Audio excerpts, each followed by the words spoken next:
नमस्कार दोस्तों, मैं साहिल। आज आपका स्वागत है मेरे चैनल पर जिसका नाम है साहिल क्विज गुरु। और आज का टॉपिक है ईथर्स। आज का टॉपिक है 11th लेसन में जो 12th में का सिलेबस है उसमें का 11.5 ईथर 11.5.1 प्रिपरेशन ऑफ ईथर्स। तो आज हम उसके बारे में देखेंगे प्रिपरेशन ऑफ। तो इसका फर्स्ट पॉइंट है ए, जो कि है डाइहाइड्रेशन ऑफ अल्कोहल्स। तो हाइड्रेशन ऑफ अल्कोहल से हम अल्कोहल को डाइहाइड्रेशन करके हम ईथर कैसे बना सकते हैं। तो वही इसको हमें देखना है। When alcohol is heated, when dihydrate agent like concentrate H2SO4 और PH3PO4 two product either an ether or an alkane can form depending upon the temperature. For example, dehydration of ethanol by H2SO4 given by ethoxyethane at 413 Kelvin, which ethane is formed at 443 Kelvin. तो यहाँ पे वही बताया है हमको। जब alcohol irritate कर जाता है तब ड्राई हाइड्रेशन हो जाता है। उसी कॉन्सेंट्रेशन उसके लाइक कॉन्सेंट्रेट वैल्यू किसकी चाहिए हमें, H2SO4 की और H3PO4 मतलब फॉस्फेरिक एसिड और H2SO4 सल्फ्यूरिक एसिड। तो उसकी two product ether and ether and alkene, ether और एन अल्केन, मतलब उससे हमें ईथर और अल्केन भी मिल सकता है। Can from depending upon the temperature. और ये जो भी है वो किस पर डिपेंडेंस है, मतलब यानी कि ईथर बनना और अल्केन बनना किस पर डिपेंडेंट है, वो है इसके टेम्परेचर पर। For example, dehydration of ethanol by H2SO4 given ethoxyethane. अगर हम डाइहाइड्रेशन इथेनॉल का करते हैं तो हमें H2SO4 गिव्स इथॉक्सीथेन, तो हमें इथॉक्सीथेन ज़रूर मिलेगा। और उसके लिए जो टेम्परेचर दिया गया है वो 413 केल्विन है। उसके लिए हमें देखना पड़ेगा। ये है हमारा एक इथेनॉल, ये है इथेनॉल, इसका एक मोल है। उसके साथ तो ये इसका जो मॉलिक्यूल है इथेनॉल का, ये जो कि इथेनॉल का जो मॉलिक्यूल है उसके साथ अगर हम इसे 413 केल्विन पर H2SO4 से डिज़ोल्व कर हम इसे डाइहाइड्रेट करने की कोशिश करें तो हमें यहाँ पे इथॉक्सीथेन मिलेगा। तो ये कैसे मिलेगा, इसका मैकेनिज़्म हम इस वीडियो में देखेंगे। तो चलिए स्टार्ट करते हैं। यहाँ पे देखिए, ये देखिए यहाँ पे जो इथेनॉल का जो ये फार्मूला है वो एक प्राइमरी इथेन है, ये आपको ध्यान में रखना है। तो ये जैसे कि ये एक प्राइमरी इथेन है तो यहाँ पे हम देखेंगे CH3 और CH2OH, कुछ इस तरह होगा ये हमारा इथेनॉल। इसके बाद इसकी एक रिएक्शन जो कि आपको यहाँ पे दिखाई गई है, तो उसके बाद ये क्या होगा, तो यहाँ पे होगा, देखिए यहाँ पे आपको ये रिएक्शन दिख रही है कुछ इस तरह इथॉक्सीथेन की। तो यहाँ पे देखिए हमें मिलेगा यहाँ पे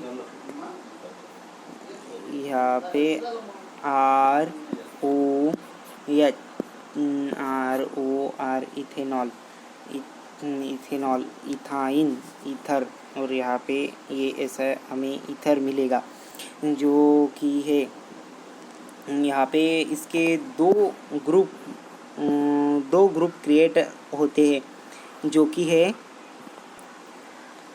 है इसके जो दो ग्रुप है वो किसमें ग्रुप होते हैं। एक ग्रुप होता है NTER, मॉलिक्यूल, और एक है हमारा इंट्रा मॉलिक्यूल। मॉलिक्यूल, एक इंटर मॉलिक्यूल, एक इंट्रा मॉलिक्यूल। तो इंटर मॉलिक्यूल के किस तरह होता है, देखिए यहाँ पे इंटर मॉलिक्यूल की बात कर रहे हैं हम। तो यहाँ पे होगा CH3 CH2 और हमारा OH। तो यहाँ पे हमें OH के पास ये देखिए कुछ इस तरह ऐसे दो फ्री स्पेस होगी।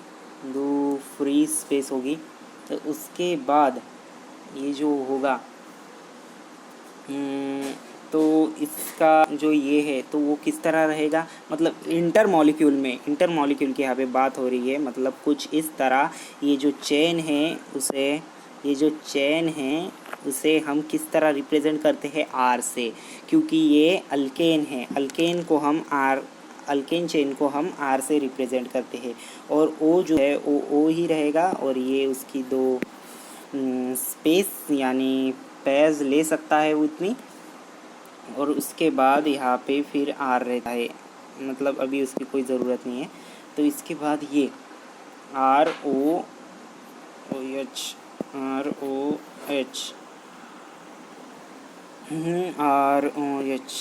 और फिर से यहाँ पे हम लगाएंगे ROH और प्लस ROH।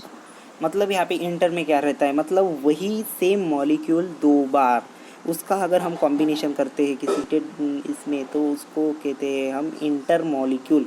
तो यहाँ पे देखिए कैसे होगा ये देखिए ये इस रिएक्शन में ये R यहीं पे रहेगा, जिसको मैं सर्कल कर रहा हूँ, जिसको मैं येलो से सर्कल करूँगा वो वहीं पे रहेगा।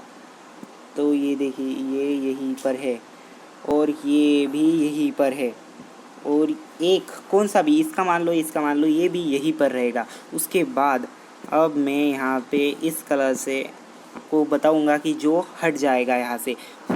तो ये देखिए H हट गया, O हट गया और ये भी H, मतलब ये तीन हट गए। तो ये तीन जो है यहाँ पर कंसिस्ट होकर यहाँ पे बनाएंगे H2O। यहाँ पे हमारा ये हो गया ये होगा हमारा वाटर, ये हमारा हो गया वाटर। आप यहाँ पे देख सकते हैं, देखिए हमारा टॉपिक का नेम ही है डाइहाइड्रेशन। तो यहाँ पे हमारा हो गया है डाइहाइड्रेशन, यानी H2O सेपरेट हो गया है। तो इसके बाद ही हम आगे देखेंगे। उसके बाद जो चीज़ बचेगी वो हमारी बचेगी बचेगी सिर्फ R, मतलब अल्केन को R से रिप्रेजेंट करती है। और जो है हमारा O, यहाँ पे O जो है वो O जैसा वैसा ही रहेगा, और यहाँ पे है ऐसा कुछ इस तरह का बन सकता है ये। तो इसे कहते हैं हम सिंपल ईथर। अगर ये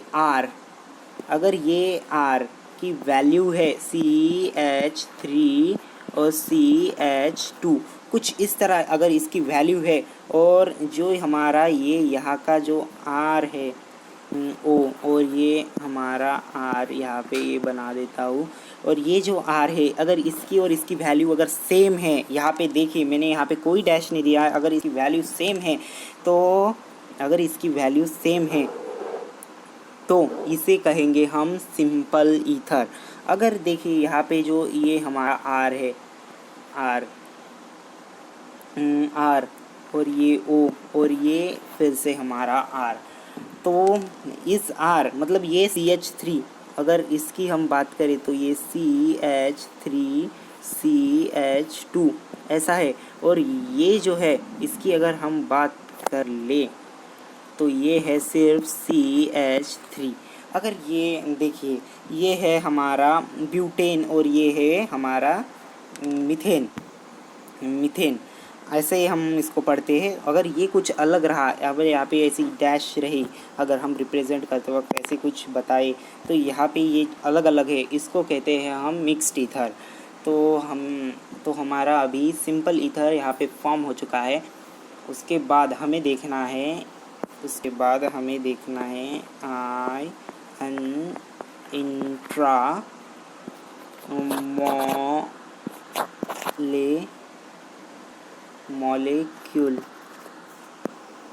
इंट्रामोलिक्यूल।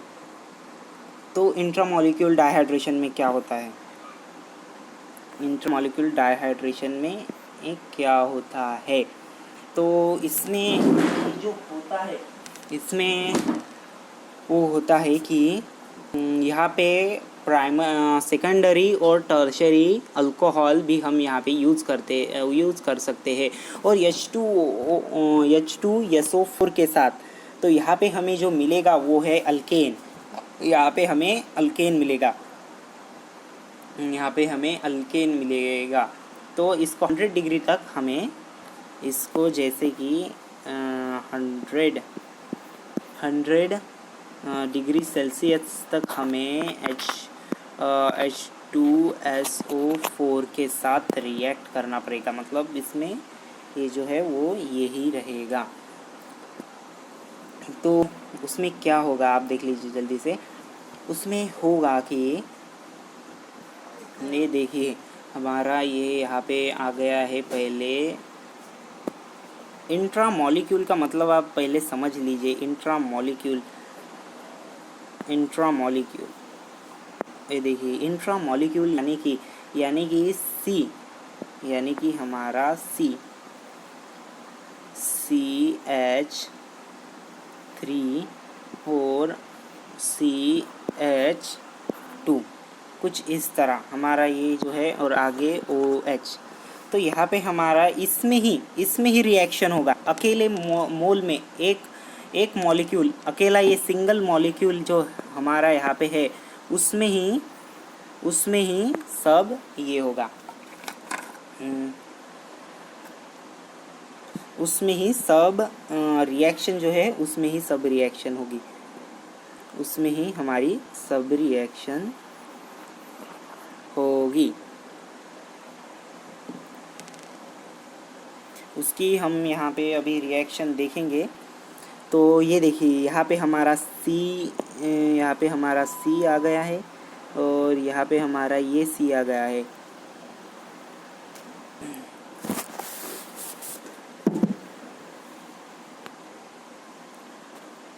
तो यहाँ पे देखिए ये C आ गया है, ये C आ गया है। सॉरी, थोड़ा आपको प्रॉब्लम हो गया, इसको स्टाइलस थोड़ा सा डिस्टर्ब हो गया था। उसके बाद ये देखिए यहाँ पे OH रहेगा, और यहाँ पे हमारा हाइड्रोजन रहेगा, और इसके आजू बाजू जो है वो रहेंगे हमारे H, मतलब जो है हाइड्रोजन एटम। तो यहाँ पे देखिए OH, और इसके साथ ही इंट्रामोलिक्यूल मतलब एक ही मॉलिक्यूल के अंदर, और इंटरमोलिक्यूल मतलब 2 मॉलिक्यूल के अंदर जो कि सेम प्रॉपर्टी से बिलोंग करते हो। तो उसके बाद देखिए ये यहाँ पे देखिए H और यहाँ पे OH। तो ये जो है हाइड्रोमोनोऑक्साइड, इसे कहते हैं हम हाइड्रोमोनोऑक्साइड।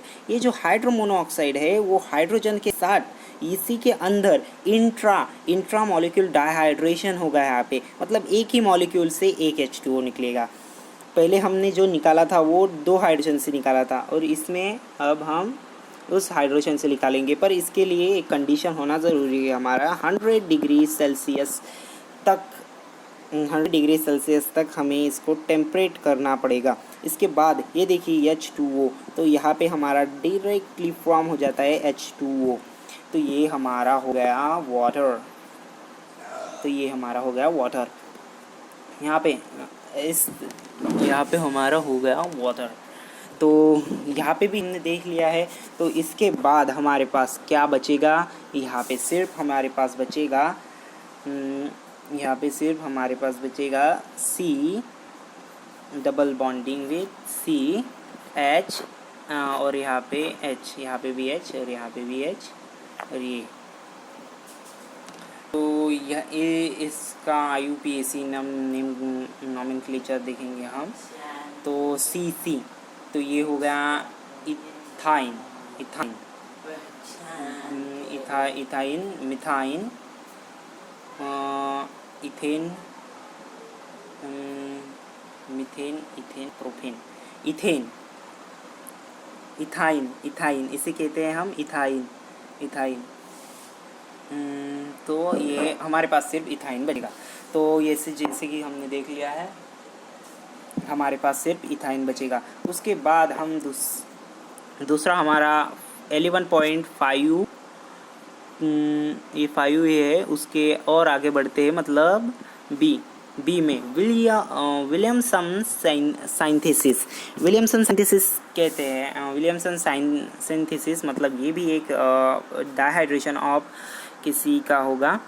तो यहाँ पे देखिए हम क्या कर रहे हैं, यहाँ पे RX simple as well as mixed ether can be prepared in laboratory by Williamson synthesis। इसे जो इस प्रोसेस को जो कहा गया है तो उसे क्या है, Williamson synthesis. In this method alkyl halide is treated with sodium alkoxide or sodium phenoxide to give dialkyl ether।